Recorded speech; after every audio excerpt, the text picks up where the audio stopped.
السلام علیکم ورحمۃ اللہ وبرکاتہ۔ الحمد للہ وکفا والصلاة والسلام علی عبادہ الذین اصطفیٰ، اما بعد، اللہم صل علی محمد وعلی آل محمد۔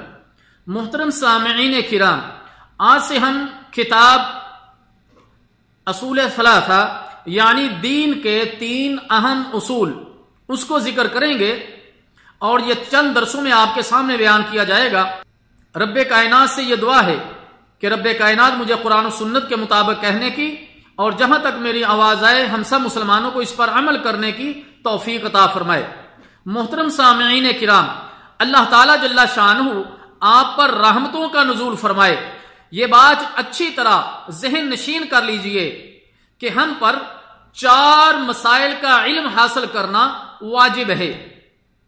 پہلا مسئلہ حصول علم، یعنی اللہ تعالیٰ جل شانہ اس کے نبی صلی اللہ علیہ وسلم اور دین اسلام کی معرفت دلائل کے ساتھ حاصل کرنا واجب ہے۔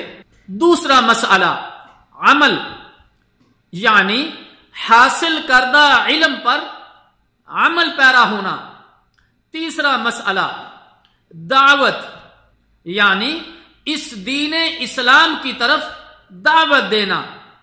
چوتھا مسئلہ صبر و استقامت، یعنی دعوت دین میں پیش آنے والی مشکلات اور مسائل پر صبر و استقامت اختیار کرنا، اور ان مسائل کی دلیل اللہ تعالیٰ جل شانہ کا یہ فرمان ہے: اعوذ باللہ السمیع العلیم من الشیطان الرجیم، بسم اللہ الرحمن الرحیم، والعصر ان الانسان لفی خسر الا الذین آمنوا وعملوا الصالحات وتواصوا بالحق وتواصوا بالصبر۔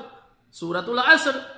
زمانے کی قسم، انسان در حقیقت خسارے میں ہے سوائے ان لوگوں کے جو ایمان لائے اور نیک اعمال کرتے رہے اور ایک دوسرے کو حق کی نصیحت اور صبر کی تلقین کرتے رہے۔ امام شافعی رحمہ اللہ تعالی کا اس سورہ عصر کے بارے میں ارشاد ہے: لو ما انزل اللہ حجتا علی خلقہ الا هذه السورہ لکفیتہم۔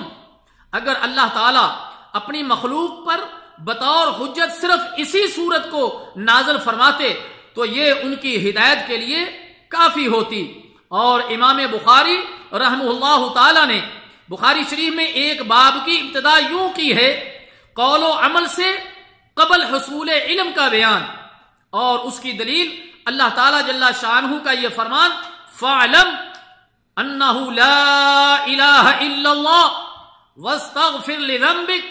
سورہ محمد آیت نمبر 19۔ جان لیجئے کہ اللہ تعالیٰ کے سوا کوئی معبود برحق نہیں، اور آپ اپنی خطا کی معافی مانگتے رہیے۔ چنانچہ اللہ تعالیٰ جل شانہ نے اس میں قول و عمل سے پہلے علم کا ذکر کیا ہے۔ اس کتاب کا انشاءاللہ تعالی بقیہ حصہ اگلے درس میں ذکر کیا جائے گا۔ اللہ تعالیٰ جل شانہ سے دعا ہے کہ اللہ تعالیٰ مجھے اور آپ کو سمجھنے کی اور عمل کرنے کی توفیق عطا فرمائے۔ والسلام علیکم ورحمۃ اللہ وبرکاتہ۔